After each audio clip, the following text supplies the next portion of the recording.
Hi, I'm Jonathan Spira, Chief Analyst at Basex. I'm here today at Microsoft's Envision Labs, and we're meeting with people who are involved in developing the next generation of Microsoft Office known as Office 2010. Over 600 million knowledge workers use Office worldwide, and it's a kind of virtual canvas, a window to 600 million people's ideas and thoughts. What we don't get to hear very often is the perspective of those involved in developing Office from the ground up. So we asked them today what they did to improve worker productivity and what they were most passionate about. Here's what they had to say.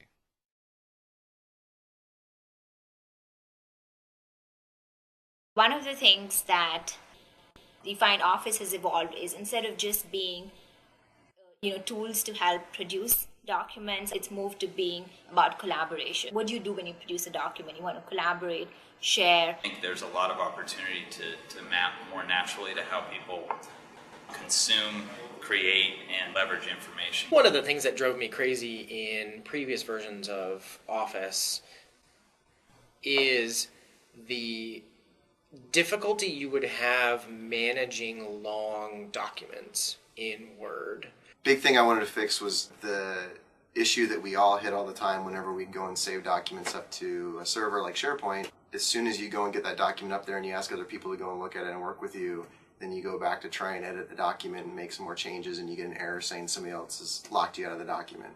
What we wanted to fix was that warning so that when you go and open the document you can go and make edits regardless of what anybody else is doing. I spent a lot of my time thinking about ways to speed up working with charts, to support more and more data points in a chart, things like that. I really wanted to do something that would make cropping much more like what you're used to in other more powerful applications. People trade Office documents, they exchange them with other people. You often get a document from an untrusted source, and we want to make it a safe and reliable experience for people to trust Office content and the Office applications. In 2007, we started to get some of these concepts into Office, the ability to see presence within an email.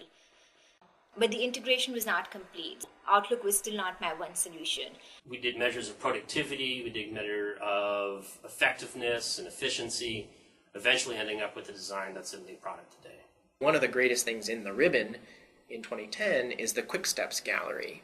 User customizable, user configurable set of actions for your personal most common email tasks. So for Office 2010, one of the things that I was most passionate about was the way images are dealt with in smarter diagrams.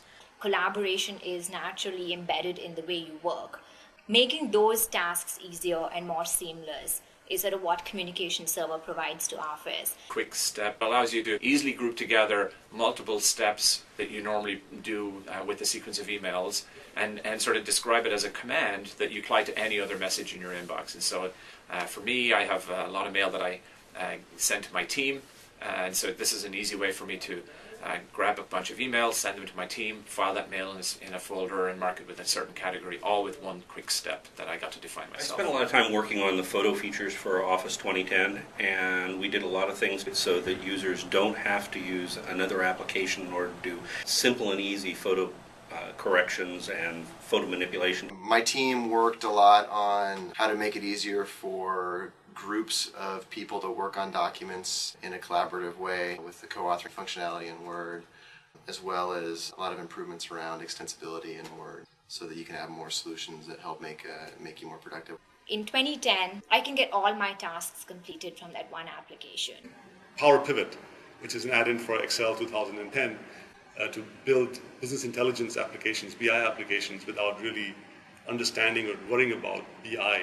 So we're basically allowing them to pull data from multiple sources, so not just one table as you have in Excel, and start doing analysis directly in Excel. Excel users use Power Pivot to build really interesting, large, complex applications on their own without worrying about limitations on rows, limitations on size of data, complexity of what they're building. It's those small features, the attention to detail features, that really have a big impact on overall productivity. I think the move from thinking about just producing a document to completing the loop about sharing the document, getting ideas, discussing it, presenting it, and making that really seamless is going to be really helpful. Beyond 2010, I think we'll see a number of trends emerging that enable us to rethink the efficiency of our productivity tools. Obviously, we're seeing a lot in the space of natural user interface right now with things like voice and touch, and we'll see more and more gesture coming online as we move forward. We also see a lot more collaboration and social networking as a key platform for how people get things done. One of the things we like to think about is that world where we're becoming more of an orchestrator around content creation rather than an individual person in a vacuum. I think with these tools it's going to be a lot better.